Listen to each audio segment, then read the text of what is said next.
Hey, welcome to week 8 here in Accounting 101. After this week, we'll be at least halfway done with the course. This week, we're going to go into our long-term assets and look at, specifically, depreciation is one of the major aspects. As we'll touch on intangibles as well, things you can't touch. That's generally what that means. We're also going to look at a lump sum purchase to see if you buy more than one asset, how you can split them apart and still accurately account for them each on your books. Everything in the lesson here will be available in the resources in the class. So go down to week 8 and you should be able to find these lecture notes.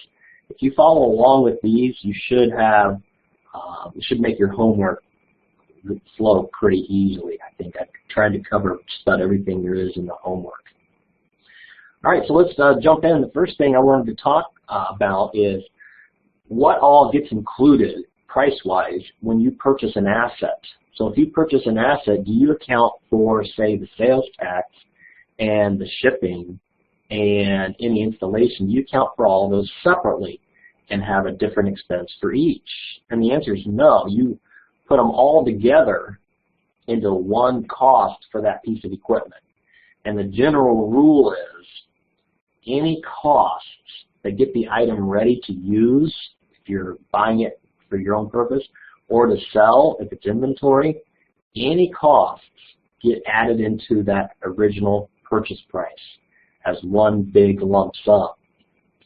So if you have sales return or you have any shipping charges that you had to pay to get the item to your store, installation, all of those go into the base price. So if you bought a car and the car cost you $20,000 and then there was a $1,000 sales tax and then they had shipping to get the car to the store at $500, you would actually list your car not at $20,000 but at $21,500 as your purchase price, because all of those costs were added into the vehicle to allow you to get it.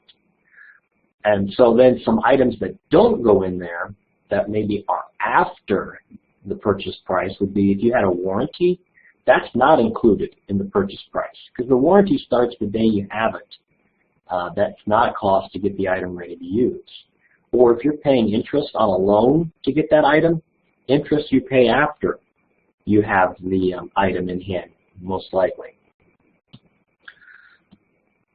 All right, so then the next step is after you bought it. What if you did something to the asset? This is after you've already started using it. Well, there's one of two ways that you have to account for it. The first one here is capital expenditure. That's if you do something major to the asset. So you, and the key things to look for, does it extend the life of the asset? Does it make it more valuable? And does it allow it to do more things, more stuff than it normally would have done before you added on this significant cost? If that's the case, what we do is instead of expensing that cost, we go ahead and add it to the item, the original purchase price. So instead of the car being $21,500, if we did something pretty major to the car, we're going to add that cost into the value of the car. So now the car, if we did something worth $2,500 to the car, so now the car's value went from $21,500 up to $24,000 as its original cost. And then we're going to begin to depreciate that cost over the rest of the life of the asset.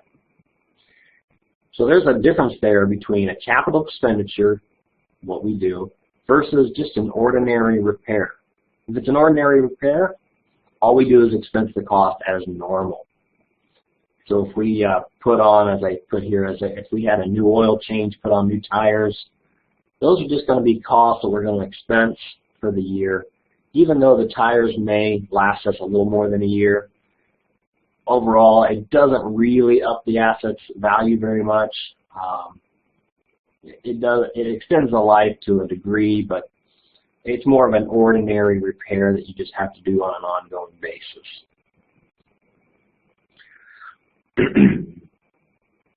All right, so the second part here is if you are ever in situation or your company where you purchase a whole bunch of assets, maybe you purchase an entire business, what your job is, what needs to happen is if you bought a whole bunch of items, you need to have them separately appraised to determine what each of them would be worth at standalone if you were to sell them.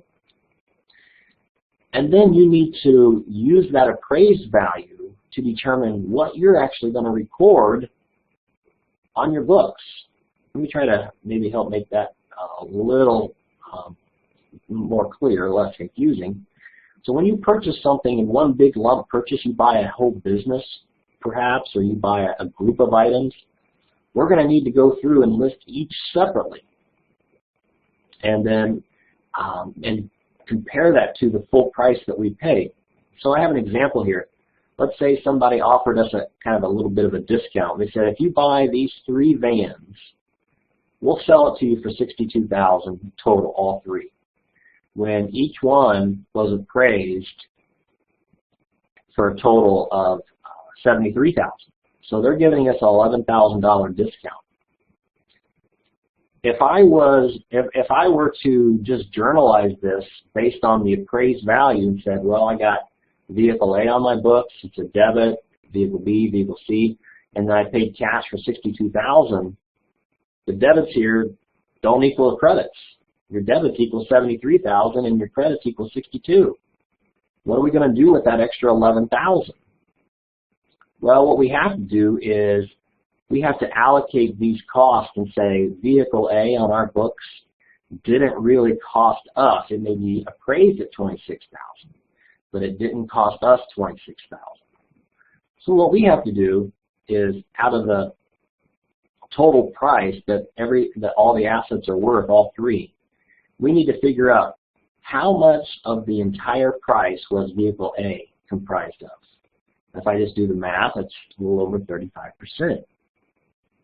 So all 3 assets added up are $73,000, and I want to find what percentage is vehicle A of that 73, and vehicle B and vehicle C. And then what I'm going to do is take their percentage of that group. So A comprised of 35% of the overall purchase price. So then I want to take 35% of $62,000, and that's going to be my new value for vehicle A. So vehicle A, instead of being $26,000, really on our books we need to list it at $22,072. And then do the same for B and C, taking the same $62,000 purchase price. How much, if there's almost 25%, what should vehicle B be worth, C be worth? And then the total, when you add all these up, gives us now our $62,000 cost, what it really should have been. So our entry, instead of doing vehicle A at $26,000, vehicle A should be on our books at $22,072. And then when you add up our debits and our credits, they do equal $62,000. All right, so now once we have purchased the assets and have them on our books, we need to begin to depreciate items. We depreciate these long-term items because they're not always going to be worth what they are on my books. When we purchase something, just a normal everyday expense, we go ahead and expense it out because we're only going to get the benefit of it for that 1 year, most likely, like advertising. If we use advertising, we only get the benefit of it for that 1 year, so we go ahead and expense it all in that 1 year. Same with rent or interest expense. With long-term assets like a machine, you're going to get the value of it over 5 years or 10 years. And so I can't expense the entire cost of, say, a vehicle of $20,000 just in that first year because I'm going to use it for more than just 1 year. I have to slowly expense out the cost of that vehicle for however long I'm going to be using it. If it's 10 years, I need to expense a $20,000 vehicle over 10 years. Well, there are 3 ways that we can account for depreciation. The first one is by far the most common and probably the easiest. And you already have a little bit of familiarity with this back at about week 2 or 3 when we talked about depreciation expense and the adjusting entries. But we're going to get into more detail now, see how you actually calculate it. With the straight line method, again, it's the easiest. The first thing there's 2 things we have to do before we can even begin. We have to determine how long are we going to use this item. Not how long is it going to be good for if you used it to the very end of its life. How long are you, the company, going to use it? And then, once we have done that, once we've determined its useful life, we need to determine its depreciable cost. That's what we're going to use as our starting point. And the depreciable cost says it's your actual cost less your salvage value or residual value. Those are synonymous terms. You can say either or, residual or salvage value. And what that means is when the company is done with their asset and they think they're going to be done with it in 5 years, what's their estimate of what it's worth if they were to, say, go sell it at an auction or on eBay or any other site or any other place? How much is it going to be worth at the end of their useful life? And then we can go in to start calculating the depreciation once we have those items. So the first thing we're going to do is determine how much of the asset am I using each year. So if it's a 10-year asset, I'm using 10% every year of the asset's cost. And that's what this little formula is doing. So if it's a 5-year asset, I'm using 20%. 1 over 5 equals 20%. And then I simply take the 20% times our depreciable cost. The cost minus the salvage value is our depreciable cost. So I have just a small little example here to show the first couple of years using a straight line example. I tried to make it pretty easy, something you can pretty much do in your head. If I bought an item for $19,000 with this $4,000 salvage value or residual value, and I also tell you then that we have a 5-year life. So let's go back up to my steps. I've already determined what the useful life is, 5. Now I need to determine the depreciable cost. So that's 19 minus 4,000 salvage value. 19 minus 4,000. So a depreciable cost of 15,000. Now I can go down to steps 1 and 2. What percentage is used this year? That's what I did right here. 1 out of 5 years, so I'm using 20% of the asset's value. The cost that we're going to use is its original cost minus the salvage value. So we're at 15,000. That's what we're going to use. So then we just do the simple combining of steps 1 and 2. 20% of 15,000. That's going to be my depreciation expense. And I can go ahead and add that in there here. My depreciation expense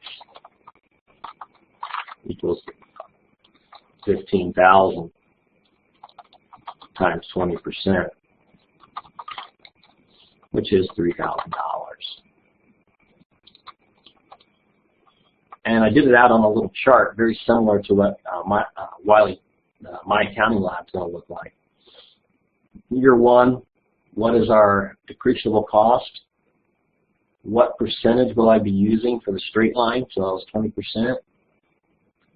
Do the math here, we get 3,000 yearly depreciation expense. If it's the first year, I only have 3,000 then in accumulated depreciation. And my book value is my actual cost, the 19,000, not the depreciable cost, minus my accumulated depreciation total. So that's where I got 16,000 from, 19 minus 3. Then we go into year 2, same number, we still have the same depreciable cost times 20%, so another 3,000. That's the good thing about the straight line method. Straight line method says you use the same amount every year. unless you have a partial year, your first or your last year. That's the only difference. So we have another $3,000 in year 2. Total accumulated depreciation of $6,000. 3 from the first year and 3 from the second year. And then a book value of 19 minus 6 gives us 13,000.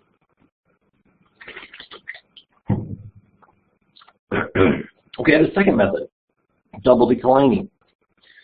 This method is very similar to a tax method. For tax purposes, you generally will use makers. It's the tax version, and double declining is can be similar to makers. So the things you need to know about a double declining is the depreciation, the percentage we're going to use. So up in the straight line, it was 20% for that particular example with a 5-year life. We're going to do the same thing, but we're just going to, since it's double, we're going to times it by 2. Whatever the straight line is, times it by 2. So in our example above, we would have used 40%. Another key factor for double declining is the salvage value, how we used it up here when we determined our depreciable cost. We took the $4,000 out. The salvage value is not taken into account until the very end when we're doing a little chart like this. The salvage value cannot go below the book value cannot go below the salvage value for double declining method. So as we got further down in the years, when this number kept going down, down, down, it wouldn't be allowed to go below 4,000 if we were looking at it from the double declining method, because that is our final stop where we want it to stop.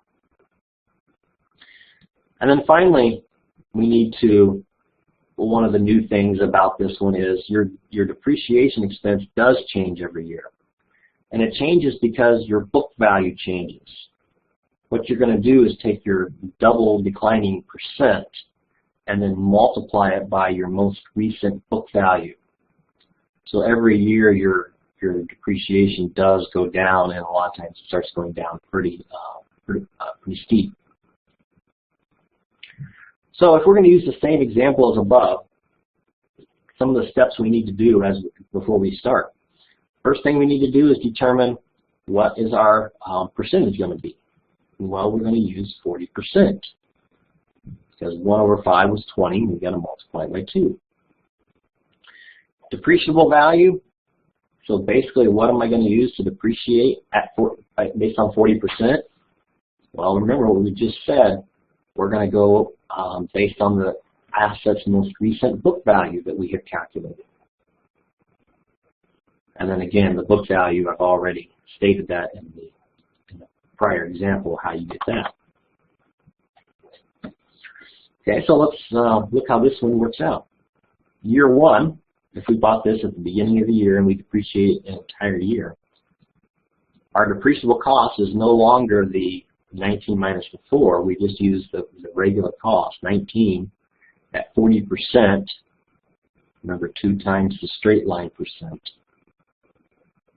So 19,000 at 40% gives us $7,600 if you multiply it out. So our total accumulated depreciation, since this is our first year, it's no more than that. Our book value, the $19,000, our original cost, minus our $7,600 accumulated depreciation is how I got the book value. Now year 2, where things get a little different. $11,400 is our new depreciable cost. We're using last year's book value. So 11,400 times 40% is quite a bit less than what year 1 was. So now in year 2, I'm only depreciating $4,560,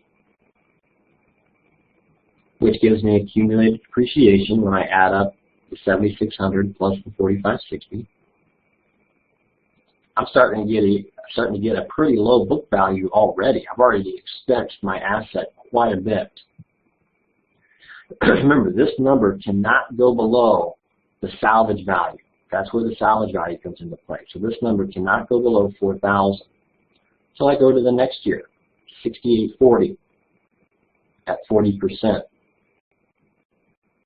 I know that until I get to the salvage value, if I subtract the 4,000 from here to see what's left, that would be 2,840. So as long as my depreciation expense isn't more than 2,840, I can do it all. And I'm real close, but not quite there. So I can go ahead and expense all of this 2,736 because it's just a little bit under that 2,840 that I have left. So that takes me to this accumulated depreciation. When I add up all 3 years, I get 14,896, which leaves me a book value of 4,104. So I'm really close to my salvage value. I know the next year that I can't have any more than $104. And if you do the math, if you do 4,104 times 40%, you get way more than 104. So I'm going to stop and just use $104, and that brings me to the final year that I can do depreciation. Even though this is a 5-year asset, I'm only depreciating it for barely 4 years, almost 3, just a little bit into the 4th year, which leaves me down to a book value of $4,000. All right, the last method, units of production. With units of production, it's not based on your years, but based on how much you use the item. So this is very good for items that spit out or have a counter on them that says we've made, this is how many times I've rotated, this is how many items have come out, that has some kind of a numbering system to it. Pretty good method for that. A vehicle would be a good method because your odometer would be used for your productivity method. So the only things that we really need to know with this one, we don't need to know a useful life. But instead of a useful life, I need to know how much do I expect this item to produce over its life. So if it's a car, maybe I expect it to go 150,000 miles, 100,000, or 200,000. If it's some other machine, how many items do I expect it to actually make, or how many revolutions do I expect it to go through? And as a manager, we're going to have to estimate that based on the item specifics and knowing a little bit about the item. And then the only other thing we have to know is the actual, how much did it actually use every year? And again, if you have a counter, that's very easy. Nothing to, we just got to go right down the number. So our steps, this is how the My Accounting Lab has you do it. There is another way that still has 3 steps, but I'm just going to go ahead and explain the way that My Accounting Lab does it. What they want you to do is, step 1 is just like the straight line method. Go ahead and get your depreciation base. So we're going to go ahead and use the salvage value up front instead of at the end, which is what we did for the double declining. And then they're going to want you to say whatever that base is and divide it by how many units do you think this item is going to make. And what that's going to tell us then is for every unit it does make, how much should we depreciate? So this cost per unit will generally be a pretty low number. Maybe for every mile your car runs, you depreciate 30 cents or whatever it is. It's going to be somewhat small because you're going to have a lot of miles. And then you're going to take that cost per unit, which hopefully would make sense, 30 cents a mile times, not your depreciation base, but actual usage.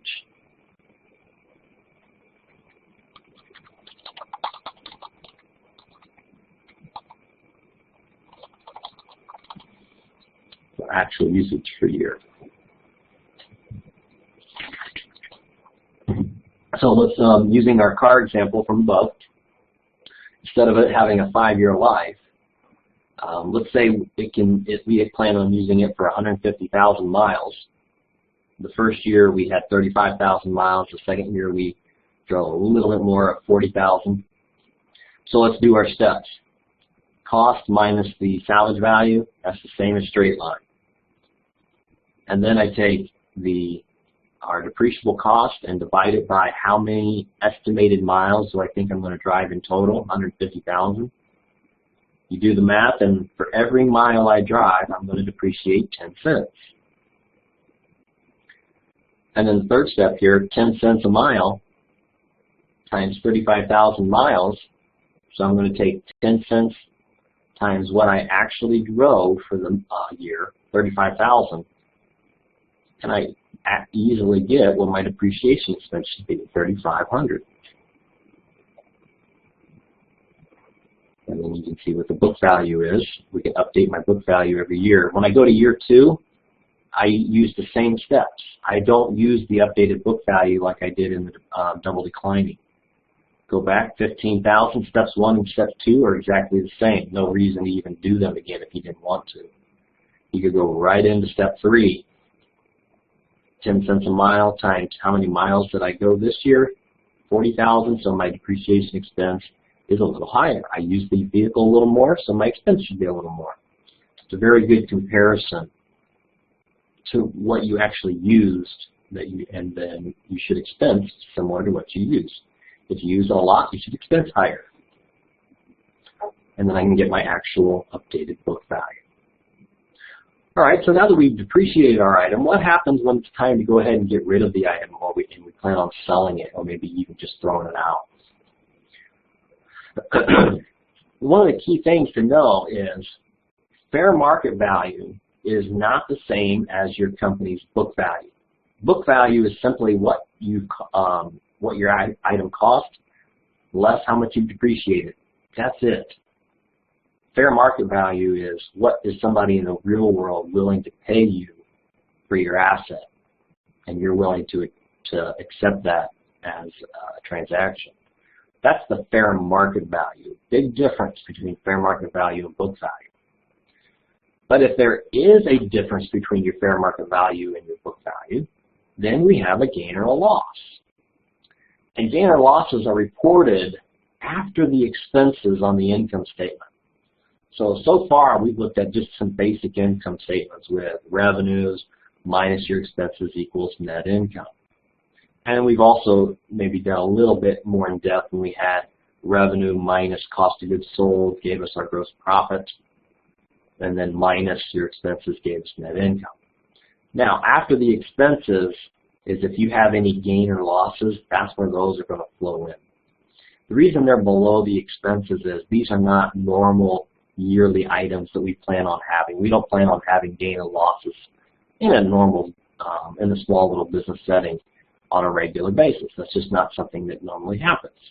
We do normally have advertising expense or rent expense or insurance expense. Those are normal reoccurring costs that I expect year after year. So that's why those are more towards the top of the income statement, the items that happen a lot and frequently. Gains and losses, again, don't. So they go towards the bottom. If you do sell something and your sell price is more than what it's worth on your books, you're going to record a gain. And a gain is going to increase your net income at the end of the day. So let's look at just an example how it works. Let's say we're using this most recent method here. So I've got a book value of $11,500. And at the end of year 2, I sell the vehicle for $13,000 cash. So if I sell the vehicle for $13,000 and it's only worth $11,500 based on my books, that's going to tell me I have a gain. I sold it for more than what the book value is on my books. So how I journalize this is I ask myself, what did I get? I got the cash. How did I get it? Well, I got rid of a vehicle and I got rid of its contra account. So instead of this also being a credit, since it's a contra, I have to debit it. It's a little backwards. So when I add up my cash and my accumulated depreciation, they $21,500. Actually, $20,500. And then when I get rid of the vehicle was on my books for $19,000. $7,500 was my accumulated depreciation over the 2 years. The remaining part here is a credit to my gain. A gain is not the same as revenue, but it does the same effect on the income statement. So we're going to up my net income by $1,500 based on this gain. Okay, using the same example, let's look at it one different way. Let's say, using the same units of production, we this time traded the vehicle in for another vehicle that's worth $11,000, and we also had to pay down a deposit of $2,000, maybe not even a deposit. We had to pay down cash $2,000 to get a vehicle that's worth $11,000. So if the vehicle was worth $11,000 and we had to pay $2,000 more, that basically is telling me that my vehicle is really only worth $9,000 fair market in this example. So let's look at that again. If I get something worth $11,000 when I trade in, I get something worth $11,000, but I also had to pitch in another $2,000 to make the trade equal. That's telling me that my vehicle isn't worth $11,000, that it's really only worth $9,000 because of the extra $2,000 I had to pay to match. So the journal entry here would say, I got something new, the vehicle. I got rid of my previous accumulated depreciation, same as this. This one would be our last entry. I had a credit. I got rid of my old vehicle that was valued at $19,000, and I also got rid of some cash of $2,000. When you add up the debits and the credits, our debits are down by $2,500, which is telling me I have a loss on the disposal. The other way to look at it is my asset right now has a book value of $11,500, and I just determined that the fair market value is only $9,000. So the difference between those two, my sale price, the sale price was $9,000, is less than the book value of $11,500. Therefore, I'm going to have a loss. Okay, the last few things for this section would be the intangible and natural resources. So intangibles, again, are items that you generally don't touch, but they still have a value.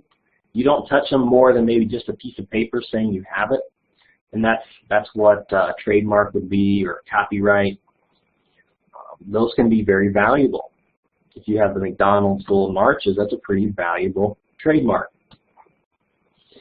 So these we're going to depreciate these straight line over the company's estimated life. How long do they think they're going to be able to get value out of that trademark or whatever it is, the intangible,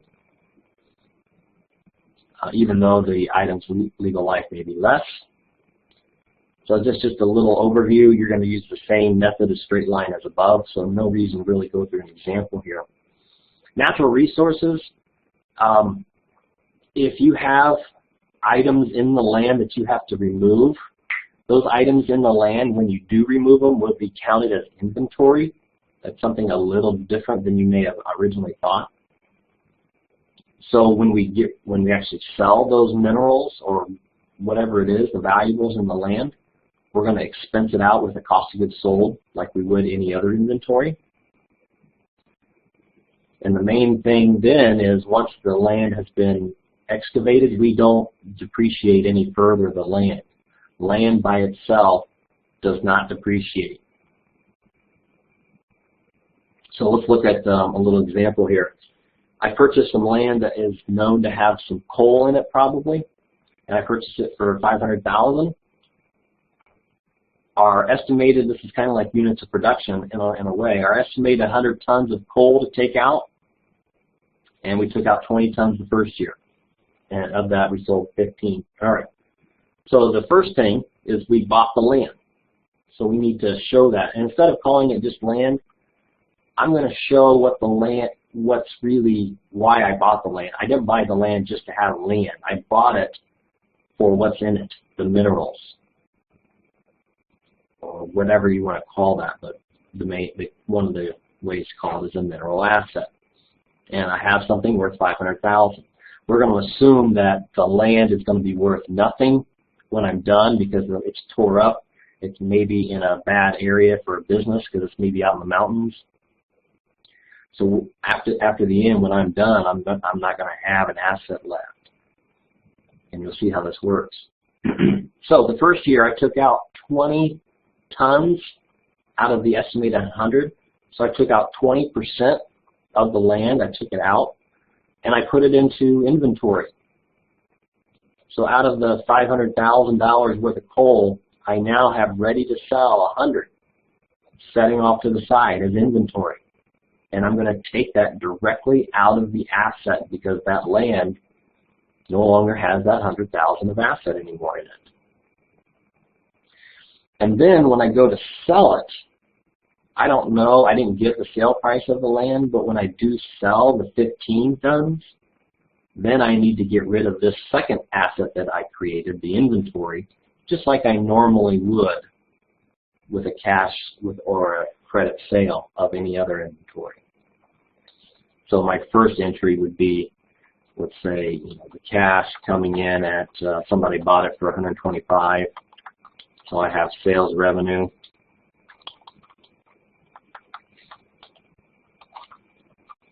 And then my cost of goods sold.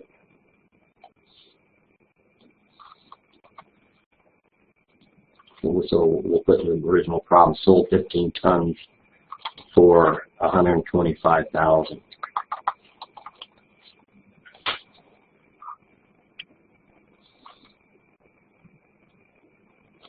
So now that leaves me with an inventory of only 15,000 left on my books. All right, after going through this, you should be able to, you may need to go back and refresh through this again, but I've covered, I think, every aspect of the My Accounting Lab homework for this week. I'll see you next week for week 9.